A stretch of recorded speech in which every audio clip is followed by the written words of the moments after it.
So this is what is our current law, that is total incoming current will be equals to total outgoing current. So as per this figure, in this junction, I1 and I4 are approaching. I1 and I4 are approaching this. So I1 plus I4 is equals to I2 plus I3. So that's what is the first law or the junction rule. Let's move to the next part, that is the second law. The second law is the most important thing, and that is uh, nothing but the loop law, right? So this is called voltage law or loop rule.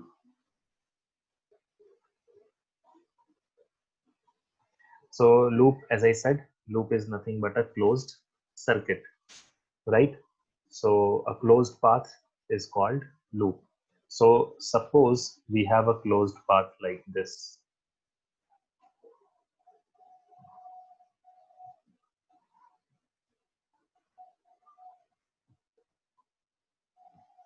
And suppose in this path, in all the wings, there are some resistances and some batteries. Suppose the batteries and resistances be like this. Suppose this is one resistance, this is another resistance, one resistance over here, and one resistance in this arm. Let us have a cell here, another cell here, and another cell here, right? So let this be, say, E1, E2, E3. The resistances be R1, R2, R3, and R4. Right. Now, what happens in this is, and suppose it goes like this. Suppose this is part of, this is a sub network. That means it is part of some other network, as some bigger network. So it is part of that. So when I draw these lines like this, that means these are the points where current will be divided. So here also current will be divided. At this junction also it will be divided. This junction it will be divided. Here it will be divided, and here it will be divided. Somehow, suppose you know what all current flows in each uh, of the network. Suppose here in this branch the current is I1. Suppose here the current flows in this branch and it is I2. Suppose in this, where there is a cell, uh, or sorry, this one, suppose here the current which flows is I3, and the current which flows in this along R4, let that be I4. So these are different currents. So these are the things which we see here. Now, next what we have to do is we have to name the junctions so that we can write the loop. So let this be A, this point B, C, D, right? So A, B, C, D, let us take this as F. I mean, just junction is enough because D to A, there is no other path. So even this name is not required. I mean, this name F is not required, right? So when we say junction rule, this law is also, as I said, it's loop rule. So, and according to this, the algebraic sum of changes in potential, that is delta V or potential difference, the change of total potential difference in complete traversal of the mesh or the closed loop is 0. So in, if I have to write it in very brief, I'll write like this, that sigma of all potential drop in this loop will be equals to 0. This is what we mean by potential, sorry, the voltage law or the loop rule, right? So now in this loop which we see here, that is, suppose we start from section where there is I1 current flowing. So let us name this loop A B C D A. So it starts from A and ends at A. That's what a loop is. Loop has to be like this. You have to write it like this. It's not a rule to write like this, but if you write like this, it makes the things more clear and easy to understand. Right. So now when we start from A and move towards B, so there is a resistance R1 and current I1. So obviously there will be a drop in potential because we are moving in the direction of current. So that is a drop. So that's why show it like this. That is I1 R1. Then we are moving in section B to C. That is from B to C. When we are moving from B to C, we are seeing that the current is actually in the opposite direction. So this is the direction which we are following, right? And we are moving in this section B to C, we are moving against the current, that is I2 current. So that's why, that means if current is flowing from C to B, that means obviously C is at higher potential and B is at lower potential. So we are moving from lower potential to higher potential. That means there is a gain of potential. So that's why plus. So plus I2 R2. Next,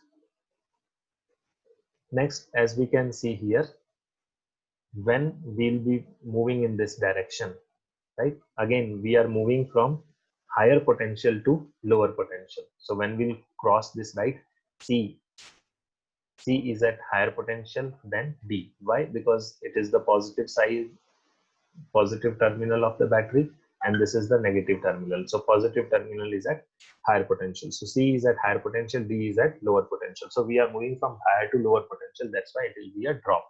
So if this is a drop, I'll write it like this. That is E1 minus E1. Now again coming to this I3, that is section D to this part. From D to A, there is resistance R3 through which I3 current passes, and because I3 current is passing through this, so there will be a drop in potential because we are moving in the direction of current. So that's why the drop will be shown as minus I3 R3. Now see the battery. We are moving from negative to positive. That means we are moving from lower potential to higher potential. So that means that is the gain in potential. So that's why E2. Again for E3, we are moving from negative to positive. That means we are moving from lower potential to higher potential. So when you are moving from lower potential to higher potential, that means there is a gain in potential. So add that.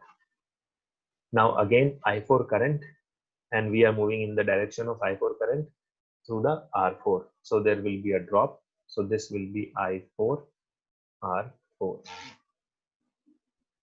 So this is the sigma V. This is actually our sigma V, and this should be equal to what? This should be equals to 0.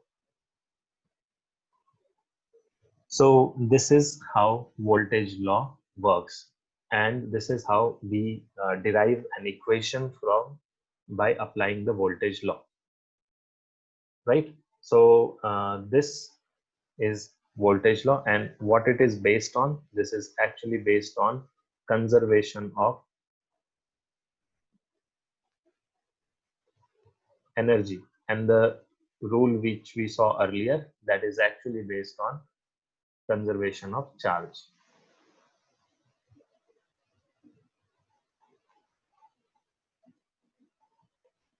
So these are the two rules, and these are the laws on which, or the principles on which, these two rules or laws are based,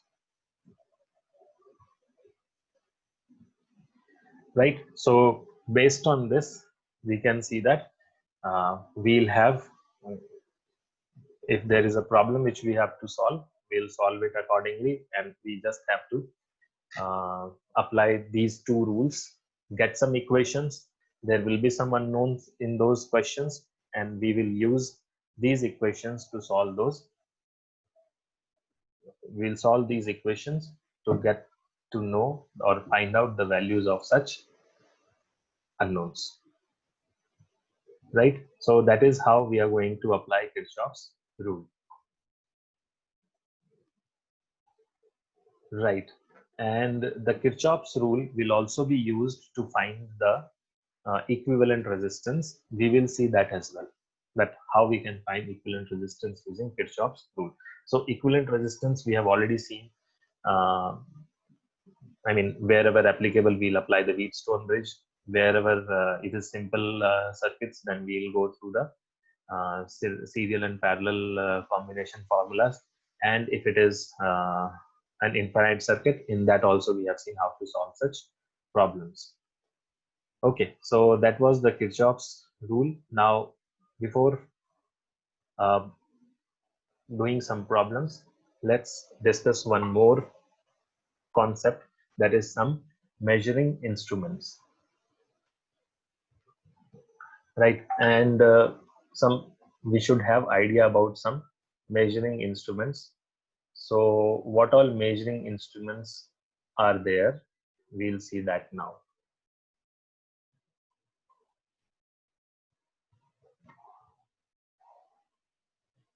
So the first one is device called galvanometer, and we'll study this device in detail in magnetic effect of current chapter.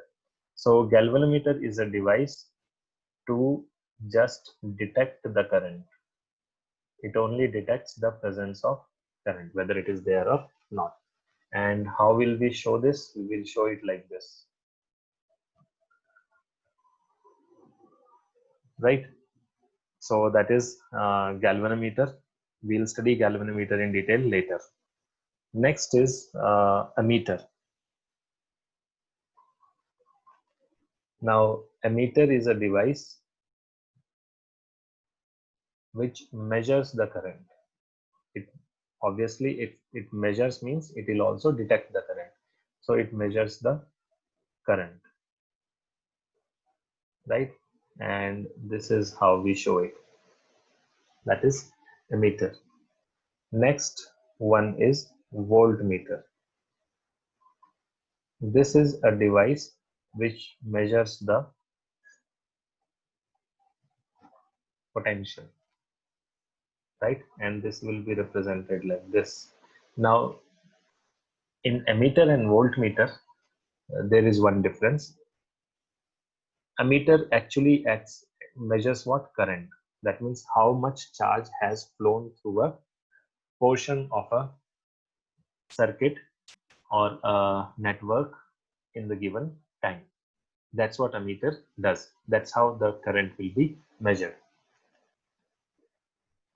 right? So that's why if I have to measure current in this circuit, the ammeter has to be connected in the series. Suppose if I have to find the current through this resistor, I have to connect the ammeter in series with that resistance R, right? Because that is how we will, because the device has to count the current. You can say like that, it has to count the total charge traveling per unit time. Otherwise, it won't be able to do it. So this connection must be in series. The ammeter must be connected in series. Now, what does voltmeter does? It measures the potential difference. Potential difference what? Potential difference across a resistance. Across means across the 2 points or the 2 endpoints. So that's why the ammeter has to be connected, sorry, the voltmeter has to be connected in parallel, right? The two ends should be like this. The voltmeter's two ends should be connected like this. So always remember this, because it has, ammeter has to count or measure the current through that resistance. So it has to go in front of that resistance or in the back of that resistance that is in series to that resistance and calculate the current, while the voltmeter has to find voltage difference between 2 points, that is say these 2 points.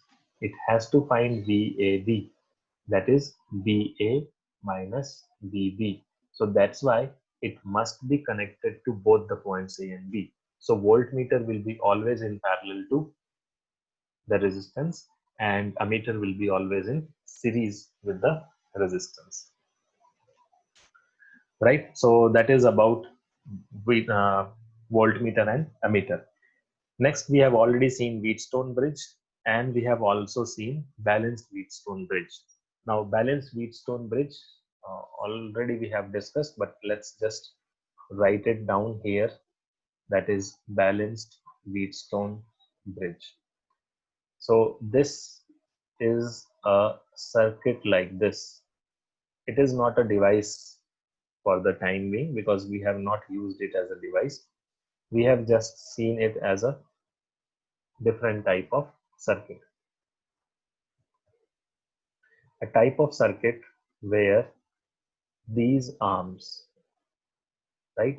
These arms, say P, Q, R, and S, they are in a given, they are in a ratio such that P by Q is equals to R by S. That is called Wheatstone bridge. So what happens here?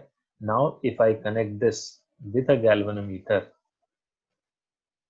right? Total current in galvanometer will be 0. So we say that here Ig is equals to 0 when it is a balanced Wheatstone bridge,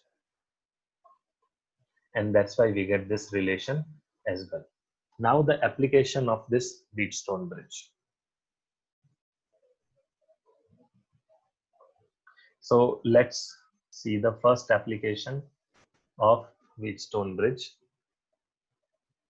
that is called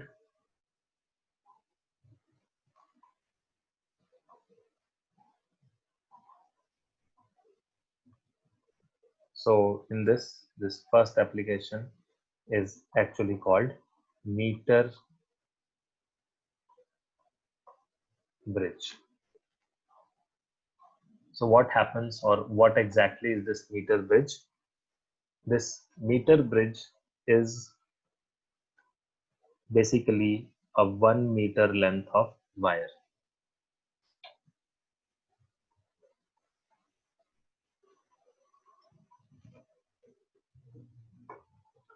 So it is a 1 meter length wire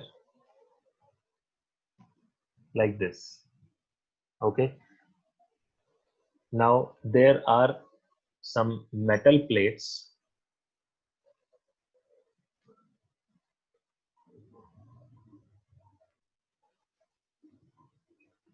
Okay.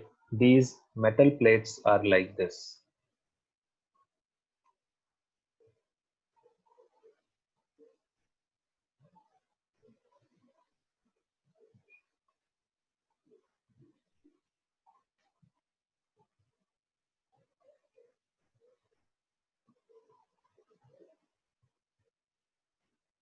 So the green one which you are seeing, they are some broad metal plates, and because they are broad, right, they are having wide, they are very wide, so that's why their resistance is negligible.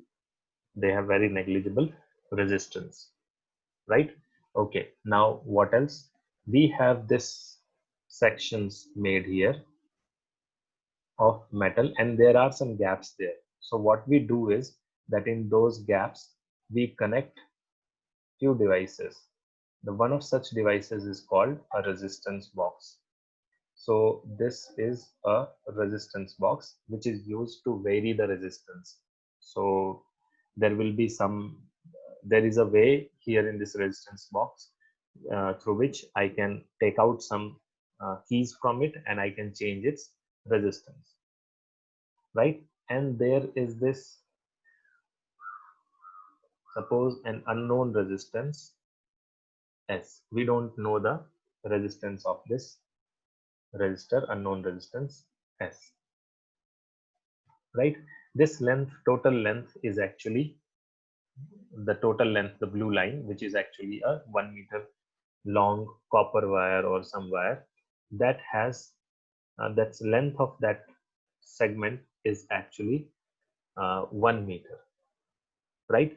So this entire thing is 1 meter, that is equals to 100 centimeter.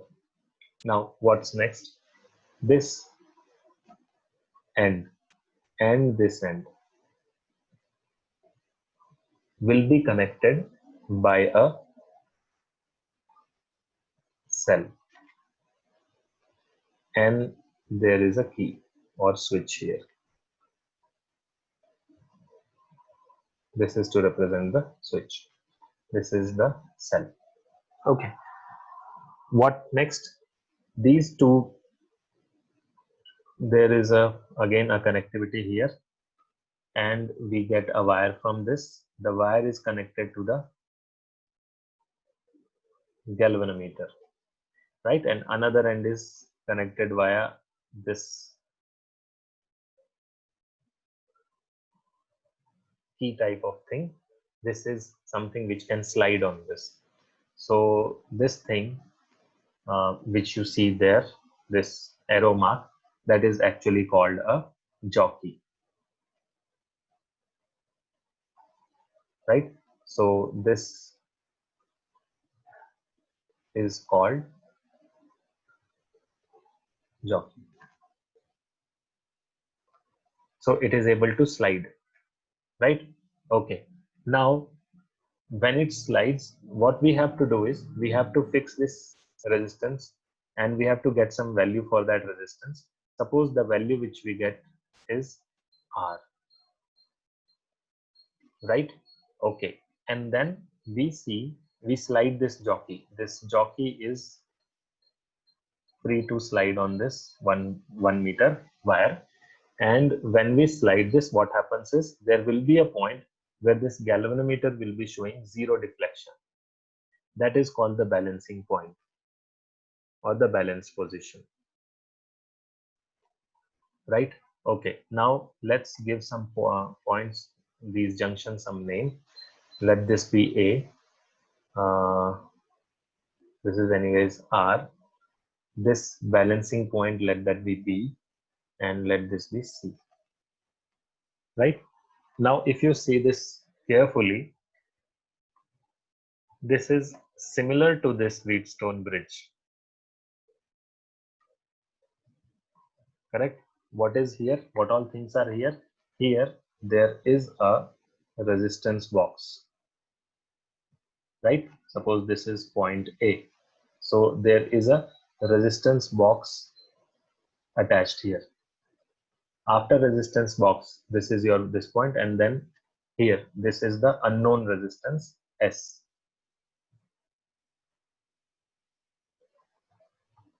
Below resistance box, suppose here this will be of length L, and if that is L centimeters, this will be 100 minus L,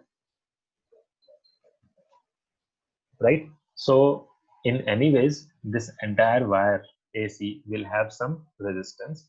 So this section will also have some resistance. Both the sections will have some resistance. Let that resistance be P and Q. So that means now this can be shown here as P, and Q can be shown here like this. So this diagram and this are actually same. This is a balanced Wheatstone bridge. This meter bridge is actually a balanced Wheatstone bridge, right?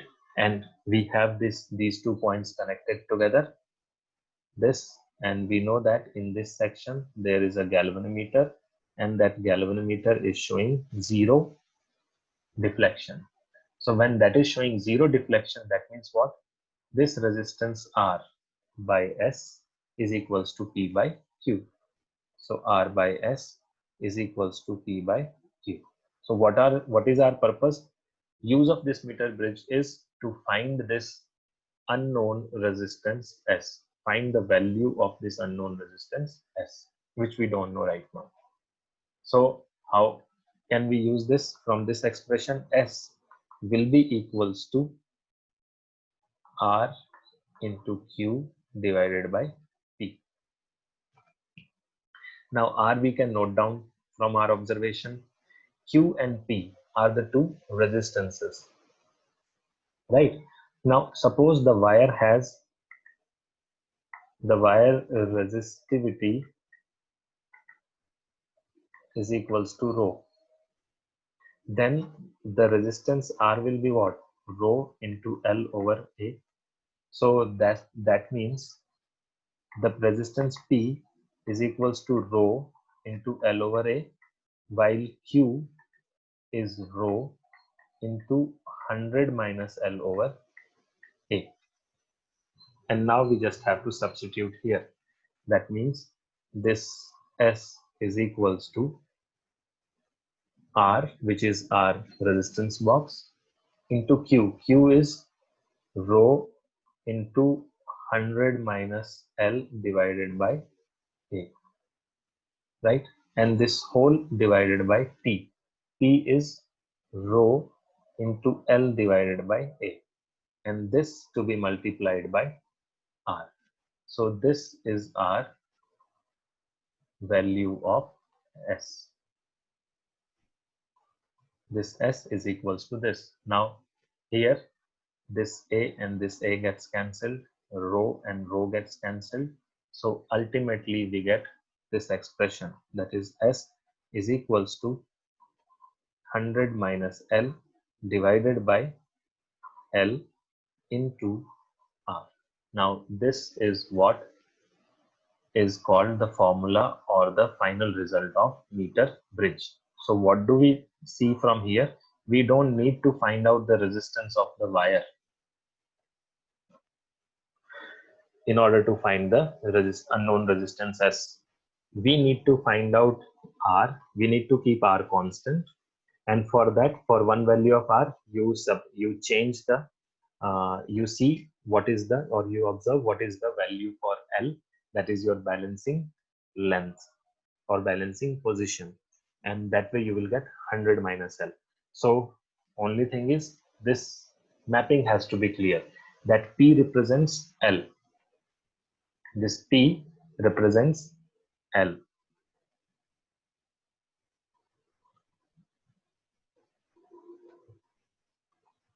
And Q is 100 minus L. From the diagram itself, it is clear. Here, P is L and Q is 100 minus L. So we use this, and based on this, as I said, R by S will be equals to P by Q, or whatever. R by P will be equals to S by Q. In both the ways, we can find S. And our final result will be this. That is, the unknown resistance S is equals to 100 minus L over L into R. That is the principle of meter bridge, and that is how we use it to find the unknown resistance.